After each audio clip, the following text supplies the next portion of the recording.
you start by just telling us, please, a bit about yours and your husband's situation and the impact that the cost of care is having on you both, please?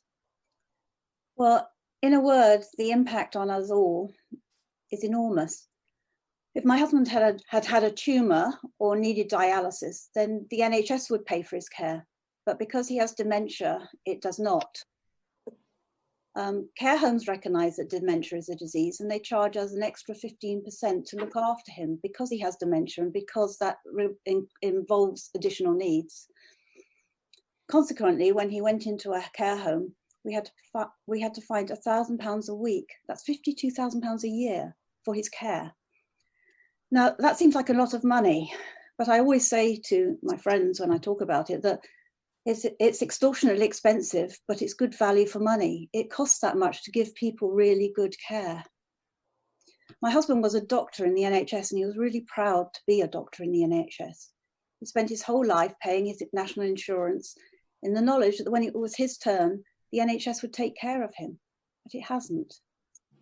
He's now 68. He retired at 62 in really good physical health, but he was aware that something wasn't right with his really once very brilliant brain. He was a poet.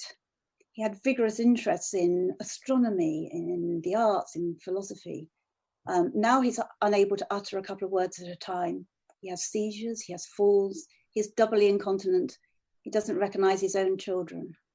I mean, it's screamingly clear that something is wrong with him, and it's a disease. So dementia is not just a matter of aging. Liver failure isn't like that, cancer isn't like that. And it's the unfairness of the treatment of somebody with dementia that makes me really, really, really angry. It's like picking up a random card from a pack and, oh, you've got this particular one. Tough. That's the disease the NHS isn't going to pay for. We had an assessment recently for continuing healthcare, and we were told that he doesn't have a primary healthcare need. Well, I mean, if you saw him, you wouldn't believe that. And I wept when I got this letter. It was just another cruel blow, and it seems like we have one after another. You know, how could that not be a primary healthcare need? And then there's the psychological costs that we have. When I tried to find out about how dementia care is funded, I found the information just confusing and really hard to find. And when I did find it, it was often contradictory. And I'm IT literate, and I have English as my first language. I mean, I just feel for those people that don't have that advantage. I found it impossible. It was impossible to plan ahead, and I had countless, well, I still have sleepless nights. So the whole thing was very stressful.